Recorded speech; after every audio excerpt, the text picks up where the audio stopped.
It's really our pleasure to welcome Joe Booth, an incredible guy, a remarkable story. He'll talk about his dyslexia story, but also talk about how he got into game design in his teen years and ended up working for, a lot of different companies and a lot of different games, all the different genres, and how now he's got the startup company with Vidya Gamer that involves crowded fiction. So it's our pleasure, Joe. Thank you. So, okay, everyone. Well, it's been firstly it's an honor to be part of this and to to have met Burnett and Brooke and and it was really fun putting this together. So I made me go back and think about my childhood and how I got into this. So this is kind of what I'm trying to cover today. So it's, I guess, like 4 areas. So I want to talk about my childhood and what it was like being dyslexic and how I became a game maker, and kind of whisk through my 20 plus years of game making. I'll talk about what we're doing now, and at the end of it, what I'd like to do is for us to answer questions, because I know some of you are interested in doing that, and seeing how we can, how can we work as a community and how can I help? Because as you'll see, being part of the community was very important to me as I was, as I was kind of following my passion. So this is a slide here. This just is kind of like a one-pager of my video game career. So, and this is over 25 plus years, right? So over 30 titles, 24 million in sales, 1 billion in revenue, 10 ICES and BAFTA nominations. So they're kind of like the BAFTA and what do you call them? The Oscars of video games. And then I've worked on lots of different types of games, right? So online, I was an early pioneer in online social play. I've worked with sports games, shooters, platform, driving, simulation, kids. And I've worked in lots of different roles. So I started off as I started off doing everything, but kind of as an engineer. And I've done production, I've done design and direction. So I can do that. So, so part 1, childhood. So this is my family. I am the youngest of 4, and my older sister, who you can see here with her dog, she was diagnosed as being dyslexic. I guess I was like 5 or 6 at the time, and so they thought to test me. I want to say I was 9 or 10, and so I was diagnosed with being dyslexic pretty young. And I don't know. I on the one hand, people I was always a happy child, but I found things very confusing. I was good at some things at school, but I struggled at others, and I found it hard to predict what I would be good at. And I think that despite the dyslexic instruction that we had there, I don't think it was very good, to be honest. And the teachers didn't have training, and so even if I had some instruction, it wasn't very engaging. And but there was one thing that I was fascinated about, and that was computers. And I wrote it down. This is in 1982. I was 12 years old, and this was my first computer. It's called a Sinclair Spectrum, and it was a huge deal. This was like, I think it only came out in the UK and Europe, but it was a huge deal because it had color graphics and it had this rubber keyboard, and they did a cheaper version that was £99, which was a big deal. And I just begged my parents and somehow negotiated with them that I would, they would buy this for me, but I would have to pay back some of it through doing my paper round. But this was just a life changer for me, and I got it Christmas Day, and back then we only had one TV, and you had to plug it into the TV, and even so, it's the UK, so they have the Queen's Speech and the James Bond movie, so I wasn't able to use my computer, but I was still able to program it even without a screen. I had it beeping and bopping and stuff. And I was off with my computers, and to begin with, you start off with this language called BASIC, and it's very simple. And you say print hello, and it says hello, and you do this little for loop, and it says hello 100 times. And and I would do things where you type in things from the magazines, and I remember, like, I would just call up, like, someone who was my favorite game maker. I would figure out what company they worked for, and I would find the number, and I'd say, hey, can I speak to so-and-so, and say, how do you do this? How do you get into games? And just became totally obsessed with this. And pretty soon I graduated to this Commodore 64, which some of the parents might remember. This was, I guess, a big deal. It was always between Commodore and Atari, and that was kind of, when I was young, that they were the Sony and the Xbox of the day. And they had like a real keyboard, and you could get a disk drive for it. And I found that this community around the Commodore 64, and I would go to computer clubs, and it was a big deal. Like, you couldn't get these titles from America. Things like, there's a game here, Seven Cities of Gold, and the only way you could get that was by going to these computer clubs, and there was this kind of these guys that hacked into the games and broke the copy protection, and it became a big part of my life, and they accepted me, and I could talk their language, and it began to be the thing that I focused on. And in my mind, like, to make video games was the equivalent to being a rock star. So like, in my mind, like, that was what I wanted to do. I wanted to make video games, and I never thought I would be able to make video games. I thought, like, only the best of the best programmers or artists would be able to make video games, and the rest of them would have to make word processors or whatever. And so that was, that took me on this journey, and I think it really saved me as a child, because it gave me somewhere where I was an expert, and it allowed me to kind of pick up complex language and gave me currency and stuff. So it became a big part of my life. And then, BASIC can only take you so far. I remember on my Spectrum, like, Spectrum didn't have hardware sprites, but you could do software sprites. And, I had this program that did it in BASIC, and it would take half an hour, like, to literally plot everything pixel by pixel. So the thing you needed to master if you wanted to make games was this thing called machine code, which to me, as a 12 or 13-year-old, was like this dark magic of the computers. And I was trying to figure out what it was, and I would use the metaphor of my paper round, right? So it turns out this is what we call a monitor, right? And this is giving you the raw details of memory, right? And it turns out, computers, basically, they just have addresses, which is, that has data in them.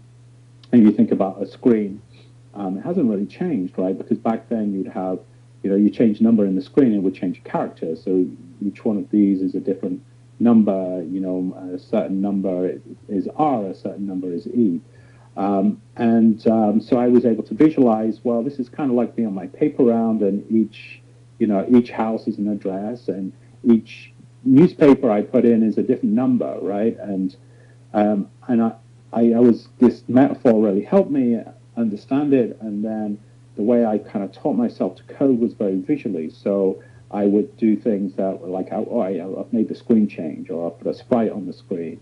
And then it's like, and what's the next thing I could do with that? Or even before that, I would go through and I would find text in a game, and I would modify the text and make my kind of very rudimentary modified versions of games. Go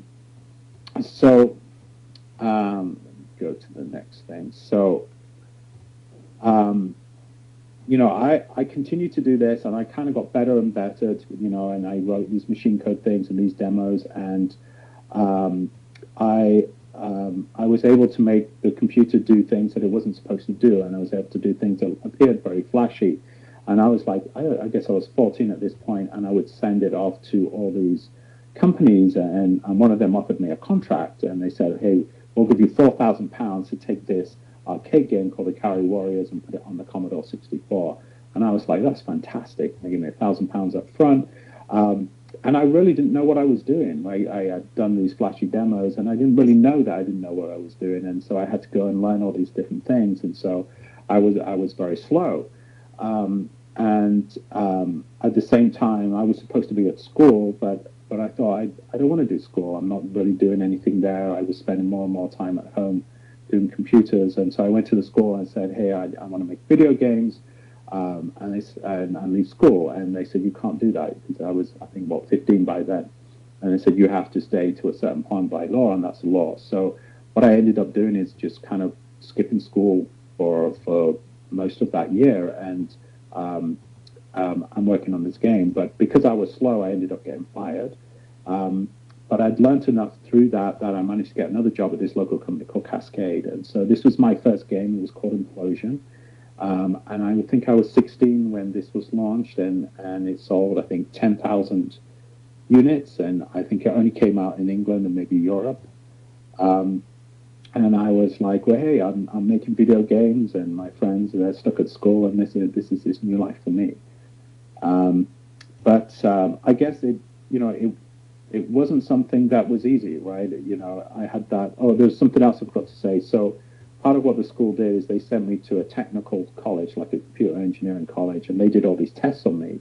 In terms of, it was all these aptitude tests, and I don't have the same brain that they typically see in a computer programmer. So these guys said, well, we're not going to take you, so because you are not what we see as a traditional coder, and we see that you're doing these things, and we think that's great, but you're probably just able to do them because you're interested in them, which is the most retarded thing I've ever heard, I think.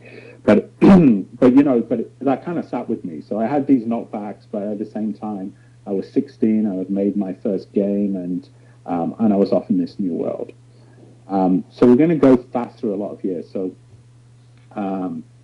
this is the 8-bit era. So this is my late teens, early 20s, and it was the Nintendo Entertainment System and the Super Nintendo. Those were the consoles, and I did a lot of like platform games and licensed games around these things. And this is me really cutting my teeth, right? And so I was churning out quite a lot of games, and they were kind of reasonably successful. Some of these, I think the Addams Family game there did something like 2 million units or something, although they screwed us out of the royalties. But that's kind of what it was like back then. But it was great. I was very happy to be doing what I wanted to do. But the industry was about to change, right? So it had always been 8-bit, 16-bit. It was very small teams. And it would be me. It would be an artist. We'd hire a musician for a couple of weeks. Maybe we started to have a designer or something, but it was teams of a handful of people, and it was still all in this machine code. So kind of in my mid-20s, then things started to change, as I say. So high-level languages started to come in, and so I needed to learn C, and C was, I didn't know, well, I wasn't very good at going through the books, and I found that a hard way to learn. And so the way I'd learn C, this high-level language, is that I would write things out 3 or 4 times, and I would have it compile it, and then I would look at the compiler making that into machine code, and I would figure out which one was doing the thing that I wanted to do. And I was like, okay, that's the right way to do it. And it's a very slow way of doing it, but it was kind of the way I was able to figure it out with my dyslexia. The other thing I did in my mid-20s is that I decided I wanted to read, right? I was like, this isn't right. I can do these great things in video games, but I can't read a book. And so I went off to the library. I went to the children's section. I started with Winnie the Pooh and Alice in Wonderland and books like that. And I literally kind of taught myself to read, and it was very slow to begin with, but I just got this practice of reading these books. And a friend of mine, Carl, he gave me, I think it was his book by John Irving, by Trevor Omini, but there was a character in this book whose friend was dyslexic, and the character, he gave his friend a piece of paper so that you could do that thing where you hold the paper underneath the words. And I tried it. I read that, and I went got a piece of paper and I tried it, and it was like bingo. Like all of a sudden my eyes settled, and I could read at a decent speed. And I think that was the first kind of grown-up book that I ever read. And since then, I have been able to read at a decent rate. My wife says that I read faster than her, and I don't need the paper anymore. But that was very important. It kind of trained me in some way to be able to do that. I kind of skipping a big chunk of my career here. Did you want to ask me something? Just briefly, if that's okay. There were some kids who were really interested in what things were like for you in school. Henry asked whether, like, maybe the teacher didn't like you or anything like that. Some of the kids were asking about whether you got in trouble. I think they're just trying to get it in perspective with the way they might be seeing school now. Yeah, I think I wasn't someone who played up. I know that happens with some kids. I felt stupid. I would say, and my handwriting was bad anyway, but I would make it worse because I was scared of like the bad writing and being called out on that. And so I remember for the most part the teachers were not really accommodating or able to accommodate me and my dyslexia. Except for there was a couple that did inspire me. Actually, I do remember there was one teacher when I was super young, like I was 6 or something like that, and I think I was just freaked out by school, and I came out in my voice, right? I couldn't say my R's, and this teacher was very nasty to me. I remember, like I vaguely remember, but like I remember my sister kind of screaming at this teacher and stuff, and this being a big thing, and then crying at home trying to say my R's because this teacher was making a big deal out of it. And then there was a couple of teachers that I did find it inspiring. We had a physics teacher. It's funny because most of the kids hated him because he would take no nonsense. And this is back in the 80s where, you probably couldn't still throw things at kids, but he did. So they would have the rubber, and if someone was talking, they would kind of literally throw the rubber at them. And sorry, rubber is a big eraser thing. I just remembered I'm in America. And so he wouldn't take any rubbish from the kids, but he was like doing all this cool engineering stuff. So we would do microprocessors and things that I guess there was no way that was part of the curriculum, but it was something that I was like, hey, this is good. And I remember he left this kind of at the end of the year before I kind of disengaged. And I think it's a shame, right? And I think what the downside of that was that, I didn't explore some of the creative sides. Like I think I would have liked to explore, writing and creative writing. I think that would have been a good option for me. So I'm just seeing, so someone asked, so your family was supportive and allowed you to follow your passion. What about reading and writing? So, I think my parents really didn't know what to do. I think there was a general thing about, hey, computers are good and computers are the future, but people didn't necessarily understand them. So there was this thing, well, of all the things that my son could be doing, this is probably not a bad thing. But I imagine, like, they were quite confused because I would just disappear. I'd be like 14, 15, and I would be going off from our small town into the big cities and hanging out with these much older people and stuff. Shall I carry on? Because we can come back and we could do lots of questions later. I'll carry on. I want to talk about this phase of my life. So I did the early 8-bit and then going into the 16-bit and learning learning C, like high-level languages. The other thing that changed was that teams got bigger, right? And so there was a lot of skills about like how do we work with other people. And I kind of shifted away from coding. I found that coding was becoming about software engineering, and I was passionate about the games, and I wanted to be about that. So before Ubisoft, I was with a startup for 5 years, and that brought me lots of experience around the publishing side, and we were doing a ton of products at once and stuff. And so that was interesting, and I guess I went to Ubisoft and I began to ask a different question. I felt before that I was asking, how do you make games? What is it you need to do? How do you do that better than someone else? And I got to a point where I was asking the why questions, like, well, why should we do this, or why does that work, or how do you do less but it means more? And Ubisoft was a great culture to be asking those questions in, because the only company that I've seen that really studies that, and that they had all this database of research they've done over the years, or articles that people had written internally in white papers. It really opened my mind, and then I began to kind of study filmmaking and script writing, and there's a book here called The Hero with a Thousand Faces, which is about the hero myth, and it was something that Spielberg and George Lucas talked a lot about for Star Wars and Jaws, and then there's a book here about story, which is really about script writing. I became very interested in this kind of different craft area, and really thinking about how do we control the emotion of the game, and how does the meaning, the meaning of a story, how does that affect the emotional arc?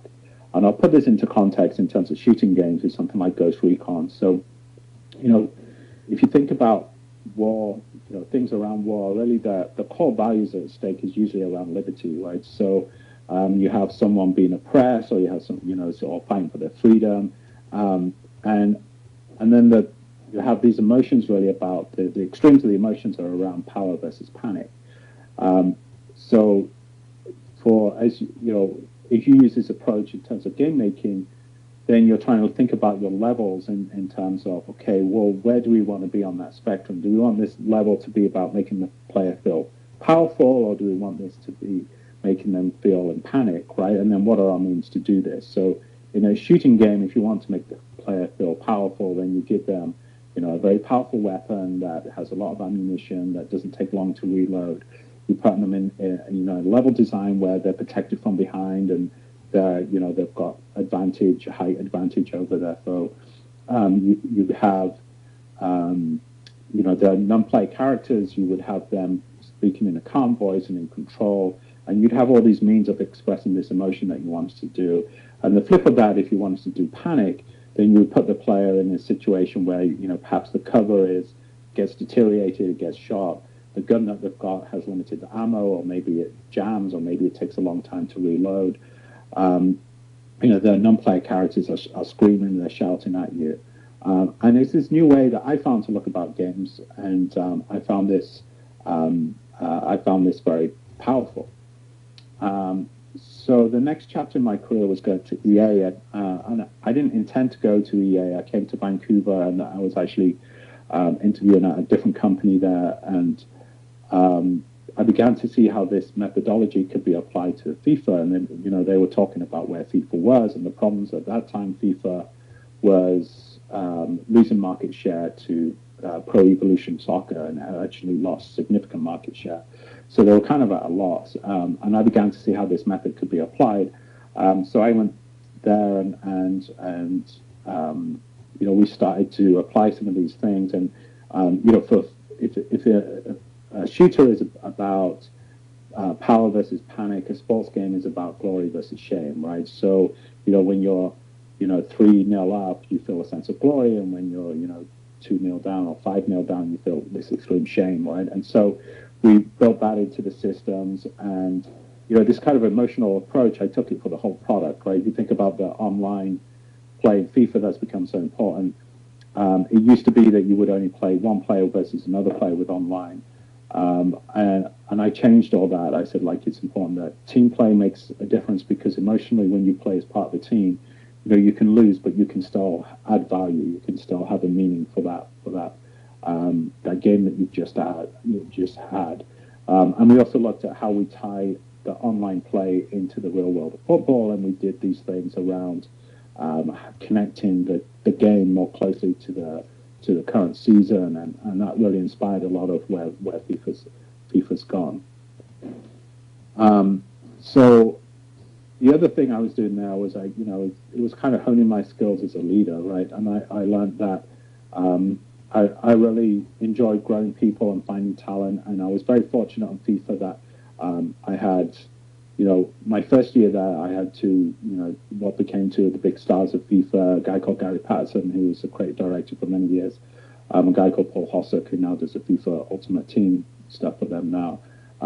and I just found out I had a talent for doing, for getting the best out of people, and that was rewarding. The other side, though, is I learned that I struggle in bigger companies, and I found this a bit at Ubisoft, but also at EA, where I'm a very literal person, and when someone says they're going to do something, then I just think they're going to do it. I don't necessarily think, oh, what's their other agendas? And I found in bigger companies that that's harder for me to navigate.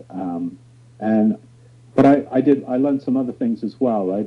I think, like, I've always been about the product, and I've always thought, like, we need to have everyone on the team in the product. But I learned at EA that you can have people with different motivations in a team, and it's good to have people who balance out your skills.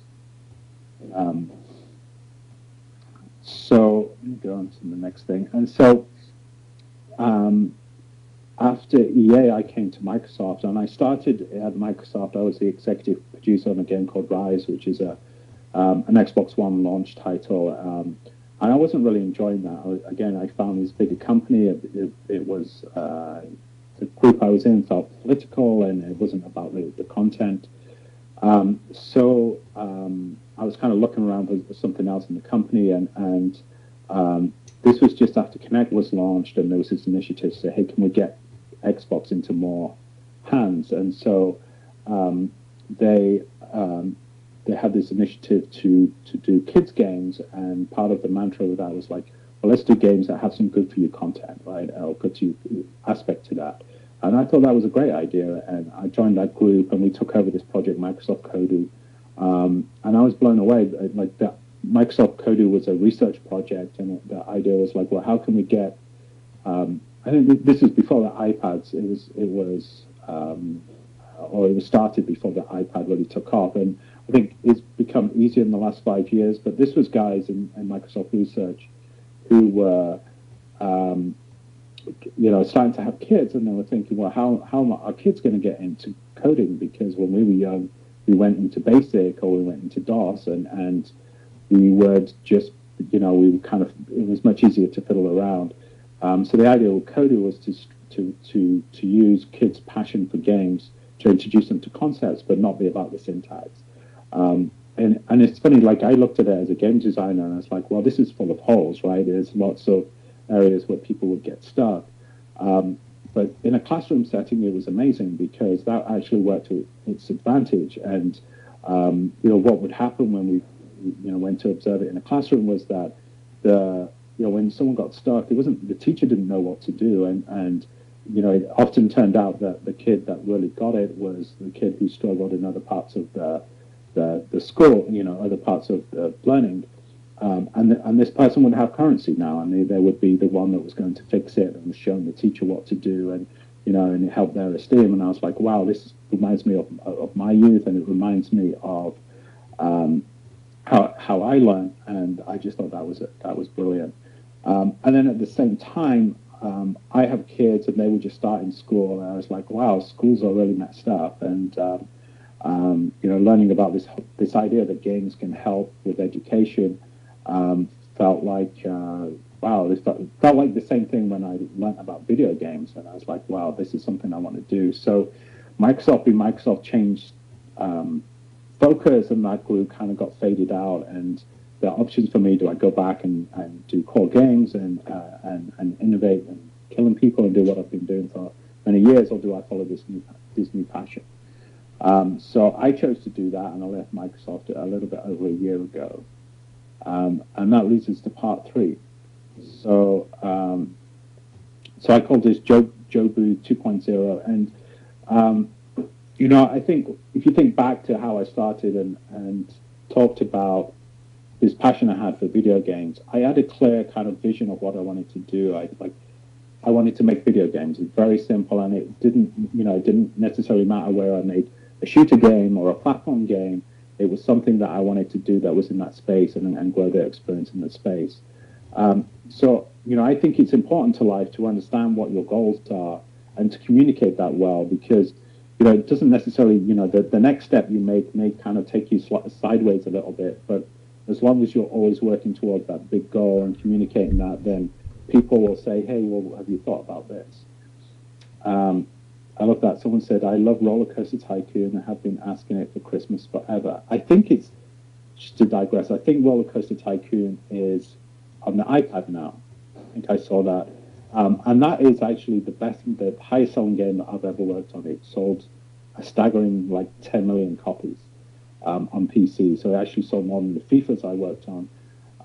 And it's made by this guy in Scotland who lives in a tiny village, and he just makes the games that he wants to make for himself. And his game before that was very moderately successful, and his game after that was very moderately successful. And he doesn't care; he just made the game he wanted to make.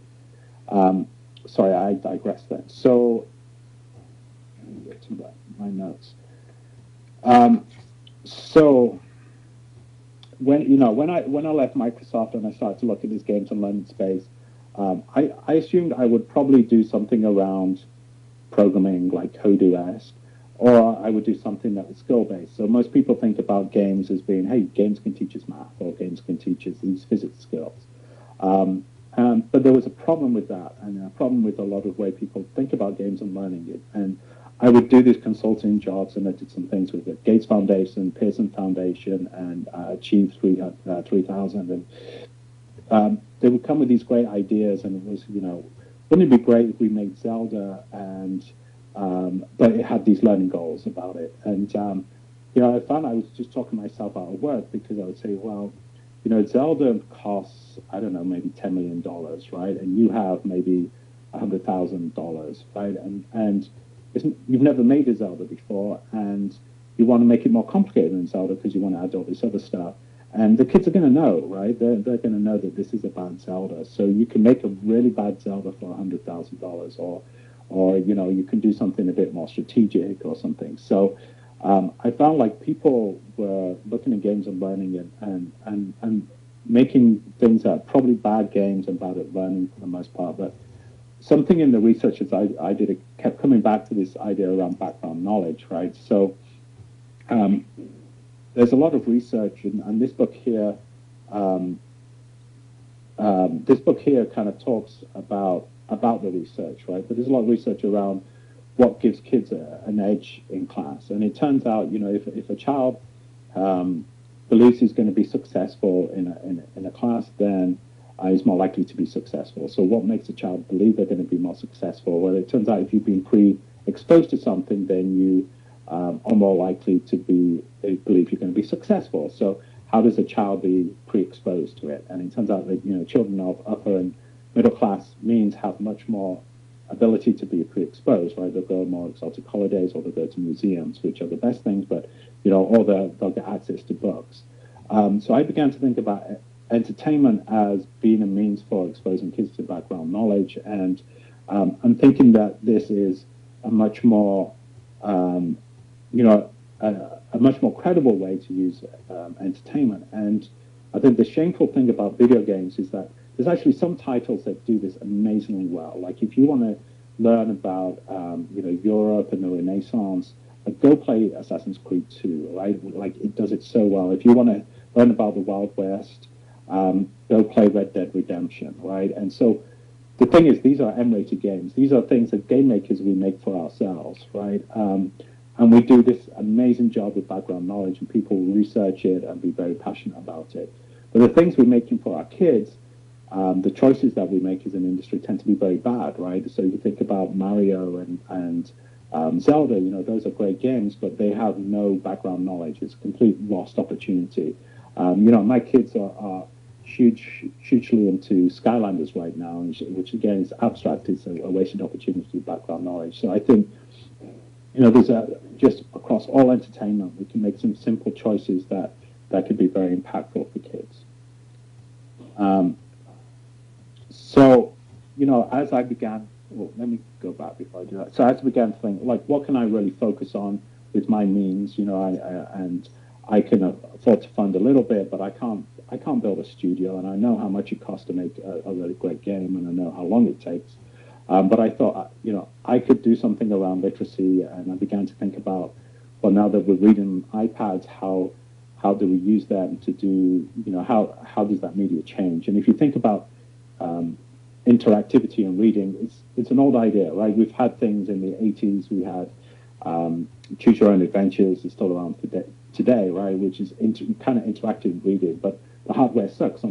Paper is you print it once, it doesn't change, right? And then we had on the Apple, we had things like these text-based adventures, and the hardware can be adaptive, but reading never took off on these devices. Like people tried to do ebooks on PCs, but for the most part, people don't read on their PC or their TV. But with the tablets, everything's changed, right? Now we read on our tablets, and now I think we can begin to think, well, what could interactive mean on these devices? So, our vision for crowded fiction is to use this game making stuff to inspire the next generation of kids to love reading as much as this generation loves video games. And you may not know what a BHAG is. So there's a BHAG is this concept of for a company is to have a big, hairy, audacious goal, right? So what is it that you're shooting for that you're always comparing yourself against, or you can make sure that all your partners line up against? So for Microsoft, Bill Gates had this vision of a computer on every desk and in every home. And at the time, that was audacious, right? People thought he was crazy. But that's something that he delivered on over 10, 20 years. So it's important for companies to have that. And what it helps for me is I can look at my product today, we've just done V1, and it's like, hey, we've done some great things, but we've still got a long way to go to hit this big goal. So this is crowded fiction. This is so crowded fiction is it's an ebook platform, but we've just got one book, right? Because we have to build everything from scratch. So we've just launched, and we used Kickstarter to help fund the book, although we funded the app ourselves. And the idea is it's interactive fiction. You see here we have the guy holding the iPad, and we thought, well, let's just focus on text and using the iPad input to do text. So here there's kind of like a driving scene where you're kind of driving in a book, which is kind of crazy. So and it has a number of pillars, right? So the first one is interactive, right? So as you're reading, you will throw the punches, you'll steer through the chase scenes. You can control the pace, which I think is a big thing. So if you want to just go straight through a scene, you can just do that. But if you want to stop and examine everything and look at all the subplots, you can do that too. And then we started to kind of play around with the conversation system, right? Turned out we have to, to do that successfully, you have to be able to read the body language of the person that you're in a conversation with. On the social side, so what we wanted to do there is to tie in a social currency, and we've just done this in a subtle way, but because each chapter has a major choice that the reader has to make, then we found people were really interested in what their friends did. So we gave the ability to do that, and it will pop up and say your friend has just changed their choice to this or whatever. And a competitive angle as well, right? So we added these Xbox Live style achievements because we know that for some people are really motivated by ticking off every box, right? Getting every achievement or doing one better than their friend, going through and do that. So we're trying to use these different levels of these different motivation structures of video games into a book. And then this idea of crowded, right? And this is kind of works on multiple levels. So as I said, we use Kickstarter to fund part of the project. And then through that, what we did is we gave away, we said, hey, if you give us $1,000, you can be a co-star in the book. And if you give us $100, you can be what we call a red shirt. And a red shirt was a character you find dead. And so what we found is we thought that was a great idea, and it was really easy to say that. And then we had all these people write these things for us. It's like, wow, we've got to figure that into the story. And it made the story kind of shift and take it on its own direction. And so it was a really fascinating experience. And then the third thing that we decided is well, how do we take that to the next level? And so each chapter in the book has a dilemma, and we thought, well, let's let the crowd decide the outcome of that dilemma and have that impact the next book. So I'll give you an example. in the first chapter, you come across a dead body. And this dead body is, you find $100 on the dead body, and you can choose whether you're going to take that or not. And you're by yourself, and no one's going to see whether you take that. But the idea is that's going to affect the character, right? And gives you that feedback. And depending on what the crowd does, then that will write that into the character of Jackson in the next book. And so right now, 60% of the crowd has taken the money. And what, it's funny because, like, if I do a little update and say, hey, 60%, guys, what are you doing? And then people will go back and reread it and change it. So it was a way for people to feel invested in the story going forward. So, as I said, so we have just got the first version of Crowded Fiction out. I feel very protective over this. I feel like, we have these goals of doing something that is really good around reading. So, we have a plan that we can do this very slowly, but we need help. And I always say this: we need to be upfront in terms of saying, like, we need the right funding partner. And I've spoken to angels and VCs here, and it's like, these people will be great when we want to get to scale. But I'm looking for someone who I can look in the eye and think, you really get that BHAG. Right, and you're going to be with us, and you're going to be with us to make the right choices when things get hard.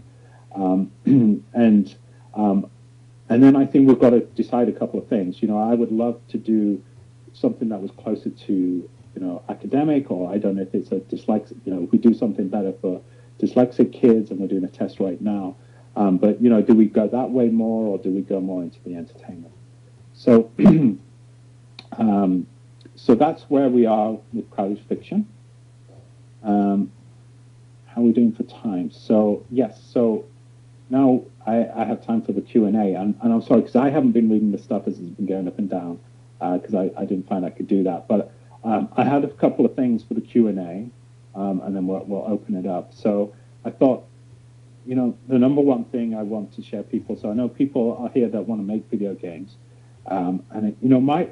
My role as a leader on a game like FIFA is really to, you get to a point where you don't write code anymore, you don't, do the design documents anymore, and it's really your job to push other people. And, there's courses and there's lots of things that we can find for people, but you need to be making stuff, right? And you need to be going on this journey, the same journey that I went on, from playing games to modding games, like tinkering with games and creating your own, and that's how you'll be successful. So that's the first thing I wanted to say. And then to ask, generally, what are people interested in? Are you interested in being an engineer, or doing the art, the modeling, the animation, level design, game design? And then the third thing is, like, what should we do moving forward, right? So we have people on that are interested in doing game design. A community was very important for me when I was a child. There's lots of research around that. There's a guy called Jim G who talks about this, about what the positive side of games are. So those are the things, like, what is it that you want to do? What's stopping you now, and how can I help? I have a question. I think this was back a ways, Joe. Yeah. For kids starting out, are there particular languages, or do you know any? What's a good way to start if someone knows absolutely nothing? Maybe knows how to do a little HTML, which is the common thing, but would love to get into games. Do you have any advice about this? Yeah, I think, I think we're in a great time for those early tools. And there's a bunch of things out there. So one of the first things people can look at is Scratch from MIT. There's Kodu from Microsoft. And these are things that we have, like, 4-year-olds, 5-year-olds doing. And one point, like, I had my wife make a game with Kodu. That's how accessible it is. And then there's a bunch of things around that. There's things like Game Maker, Game Salad. These are interesting because you can make apps with them as well, and it's pretty cheap to do that. So someone's saying about Code Academy. So Code Academy is cool. It's not based around games, or at least I don't believe they have a game thing. But Code Academy was trying to gamify, like make a game out of learning to code, which I don't know how successful it is.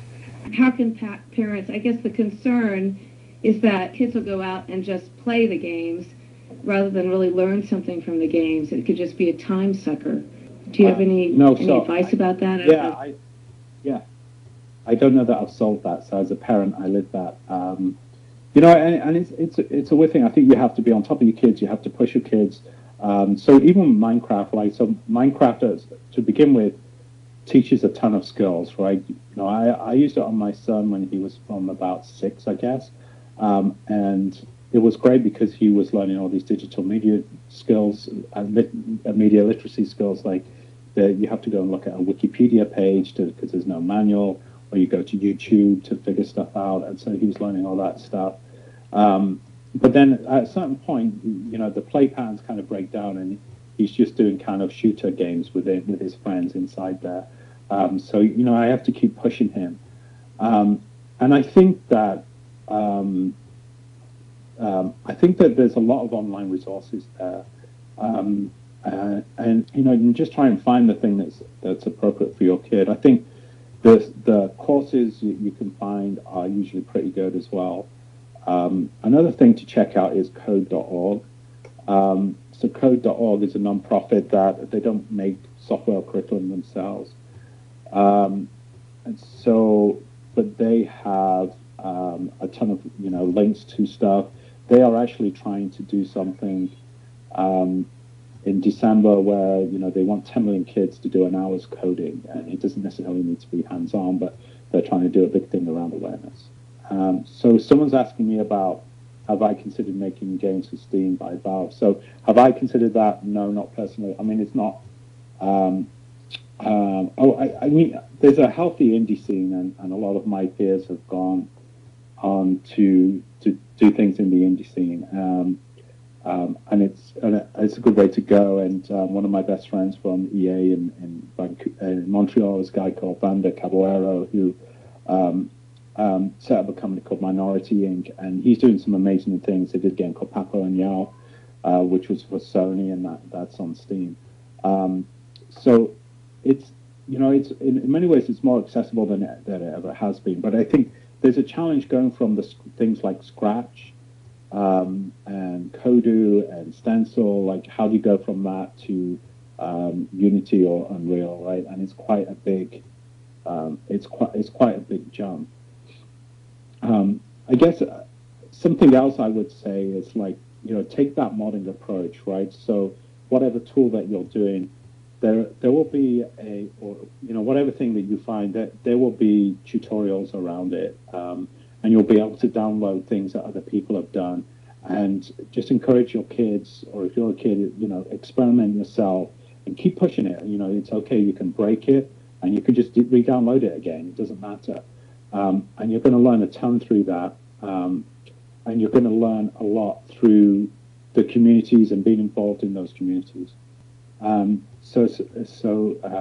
Vanessa, can I say more about how I contacted game companies when I was a teen and how I got my first jobs? I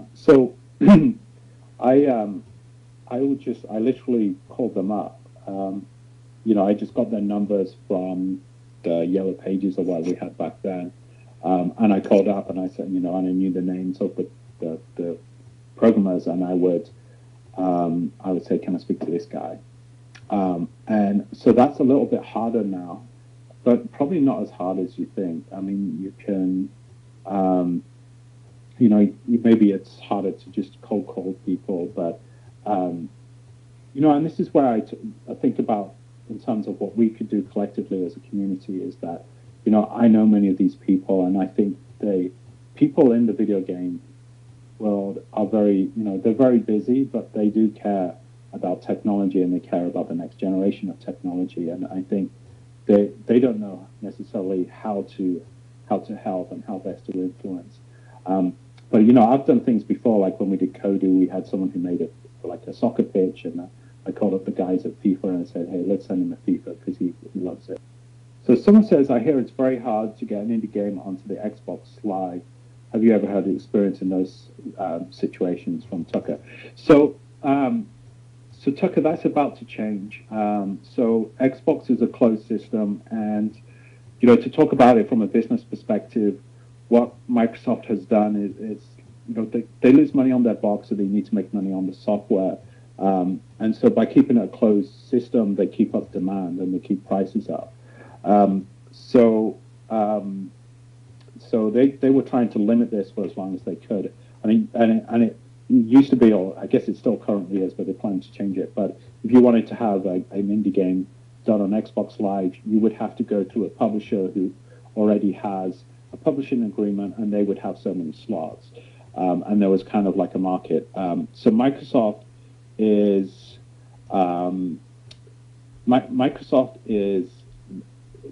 trying to change that because they're trying to change their image, and they're in a tough position. I see Chase saying Microsoft is all about nicking and diming you. So in some ways that's right, because there's a culture in Microsoft where it's all about well, how much bottom line did we make, and they, that's how they measure people, right? And it's kind of cold like that. But the other side of it is that they're trying to build a good ecosystem, and the ecosystem of traditional games has actually eroded over the last 5 to 10 years. And this, what it used to be that you could make a game like Dead Space that was 10 hours long, and you could try a new IP, and you could have a moderate success, and you could build from that. And what's happened with the used sales market is that, a game that only lasts for 10 hours, even if it's a good game, people will trade it back in. And you walk into GameStop, and you pick up the new version of Dead Space, and they say, "Hey, why spend $60 on that? You can have this for $40." And that money doesn't go back into the ecosystem. And there was actually stats that I was aware of where you would see games that would go resold 6 or 7 times. So I don't think Microsoft has been totally evil in the way that they've approached that. So someone says, are you finding that companies are starting to look for big picture thinking using the knowledge of current studios on the dyslexia advantage? In other words, do they get it? I think it's a mixed bag, right? So I think I am good at all this kind of big picture thinking stuff. I'm reading the Dyslexic Advantage book now, and I'm up to the I, so I am big on the I. So it depends on the company, and I think that, I've found being dyslexic, it takes me a while to learn whatever, right? It just takes me longer sometimes to learn a company. And so what I've found is companies may say they want this type of person, but they've really got their inherent DNA. And so I don't know. I don't know for the big companies. I think for the smaller companies, they will do that. I mean, they have their different cultures, right? And so it's a matter of finding something that really fits you. Can you say more about how you contact the game company? That one? Are there game making? What does background knowledge mean? Okay, so background knowledge is a couple of things around that. So background knowledge means what prior exposure does a student have? What prior knowledge do they have when they encounter it in school? And there's a couple of theories that think that this is really important. And there's one on the cognitive level that is that we just take repetition to be able to understand stuff, right? So if you've been exposed to something before you hit it in school, you're more likely to be successful at that. And then there's the social emotional, which I spoke about a little bit before, which says that if you believe you're going to be successful, there's tons of studies that that one of the biggest determinations of whether a child will be successful in a class is whether their self-assessment is that they will be successful at that class. And then as they dug into that, the background knowledge, so have they been exposed to it, matters a great deal. And so this to me affects how you think about education or how you think about learning, right? So my kids are in elementary school, and we're trying to think what should we do about coding in elementary school, and the background knowledge model says that, well, we don't necessarily need to teach them to code. What really matters is that, when they get that opportunity in middle school or high school, they can use that opportunity to learn how to code, right? So if you believe you're going to be successful as a teacher, then you need to teach them to code. What really matters is that, when they get that opportunity in middle school or high school, they can use that opportunity to learn how to code, right? So if you believe you're going to be successful as a teacher, then you need to teach them to code. What really matters is that, when they get that opportunity in middle school or high school, they can use that opportunity to learn how to code, right? So if you believe you're going to be successful as a teacher, then you need to teach them to code. that they feel they will be successful. So how do we make it so that, that both boys, but in particular girls, feel like, hey, this is something for me and this is something that I will be able to do? What do you do to seed ideas to video game makers? So Henry's asking, like, I guess it's how do you pitch your ideas to video game makers? It's I would say most video game makers have a lot of ideas that they're never going to get to themselves. So it's very rare that someone will say, hey, here's a great idea, and they will take it. I think like you want to put that energy into finding people that you can make games to, right? So I think maybe I'll rephrase that. The best thing you can do to get your game made is to make the game or make a version of that game that is simple. So asking, do you think it's hard to get jobs in the video game industry without a college degree or good grades? How much do these matter? So they matter a lot more than they did when I was young. So I left school at 15. I have no college degrees or anything. So here's the thing about college degrees and why those matter. And if you're looking at, if you're hiring blind, it's just you will be more successful. Statistically, you will be, if you have to hire 100 people, you will be more successful if you hire 100 people. If you put the entry level to say, hey, you have to have a college degree, right? And it's just a statistical thing. Well, those people have had to go through those hoops. Therefore, they're more likely to have the skills that you'll need for the job. So people look for that as a baseline, and they talk about that as a baseline. But I don't think it.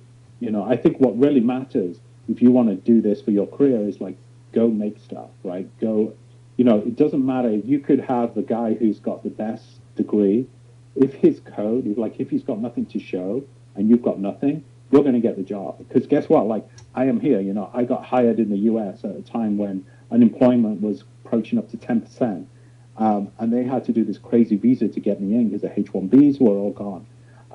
And I shouldn't be here, right? This should have gone to Americans because the education system should have filled this job. But I was able to do that because of the experience that I've got. So I think even if I think you should go to college if you can, and I just think it matters. With my son, I'm like, I want him to go to college, but I want him to be making games, and he's doing that right now. How do you find music for your games? How could a composer get into games? I think that's a great question. So people, people need musicians, right? So there's two ways. It's either like you've got friends who are in games, or you hang out on the forums, or you're doing something else, right? And then, but you do a bit of game design and you do music. So it's all about trying to be in that environment of being around other game makers. Is there any colleges that you recommend? Someone spoke about DigiPen before. I think DigiPen is certainly well respected. Funnily enough, I know the ones in Montreal better. Like Montreal, I think's really got it down because they've had 10 years of Ubisoft being successful there. So what I found was you had kids like you guys who've grown up playing video games thinking, hey, I want to do that, and you see Ubisoft in town, and they say, okay, here's all the universities that feed that, here's all the courses. I guess any of the bigger universities, and I guess this is maybe something that we can try and find a good list of. So, John, is it better for games to have a compelling environment in the game that makes you feel like you're in that point of time? Or is it better to have a game that gives you a lot of information? I think it's more important that you feel it, right? I think you've got to get that emotion right. So we have no trouble giving information, right? We can just throw a textbook at someone, and we just know that that's not a fun way to learn.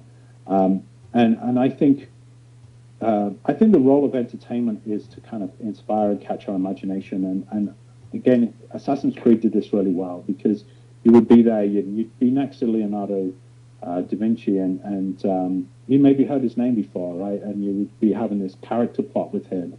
But then you would have these extra things that you could go and find out about, right? So you could read up on the buildings, you could read up on the art, you could read up on the people.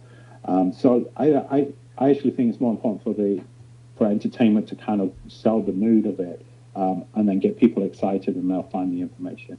So Don has said, I know you're onto something with using V-games as a model to motivate learning. Multi-sensory computer interface starting to catch on with the health industry. Are the games people paying attention? And I think they are. I just, it's tough to make all the numbers work, and education has all its extra challenges. Part of the issue with games, I think, in technology is that it's not natural for a lot of teachers to use technology. They have so many demands on them already. So this is the thing, I'm involved with my kids' elementary school, and we do things where we do things slowly, right? So we brought in iPads, and we brought in carts, and now one of the classes is one of the years, the first year said, hey, we want to do one-to-one, so we're going to do a pilot with first grade doing one-to-ones, and we want to do code, and so we're thinking, how can we get a teacher to do it, maybe as an after-school program, and we'll set them up so they can see it working for them and feel like it can work, and then transfer it over. So Trish is saying, what are some good learning games? It depends on what we're trying to learn. I mean, there's some great things out there. There is, like, Minecraft is good, I think, for the younger kids. They learn a ton about systems and logical thinking. And I think there are, Civilization is really good. There is, if you look up this, it's a site, it's called Playful Learning. I won't get it right, but if you look up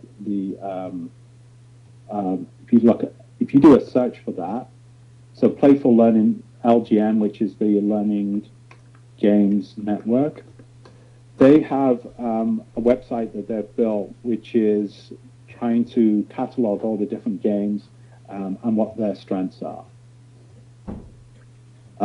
Yes, Dragon Box for math is good. Is there a game to teach coding to dyslexics out there? Not that I know of, but if we have someone who would want to fund me to do that, I would love to make it. That would be great. Okay, Kim's saying, I would love to see our 3rd, 4th, and 5th grades develop a learning game for the primary kids kindergarten. Art class would develop graphics, music class would develop audio, and the school would need tech advisors. We have smart boards for Skyping, etc. Just dreaming. So I think I think that's great. We're trying to figure those things out. I would look at the I think I put this in before, but code.org, and they have this thing around just get everyone coding for a day, and I think if you can get that in your school, it's a step, right? And then Chase is saying, I challenge you to make it, and I guess that's to make the coding game for dyslexics. I'm not, maybe we need that. Maybe it's just a case of having somewhere where we can all, having a forum, right, where we can continue this conversation. I think that would be great. Absolutely. Yeah, sure. We can give you our room whenever you want to do that. So, I'm serious. If we want to set up a forum or something like that, I would love to support that. Yeah, no, totally. We should talk more about this, but we definitely have a lot of time where we could and resources to make things happen. So we'd be delighted. We've noticed that there are a lot of talent with programming, but it's unconventional programming. Actually, a member of our board was telling us about how when he was in programming class in college, it was blinded, so the teacher couldn't see who actually did things, but they always knew when he's dyslexic. They could always tell his coding because it was so very different from everybody else.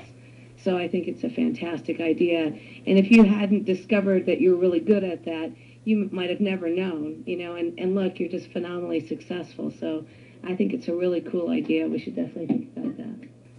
Thank you so much, Joe. This has been fabulous.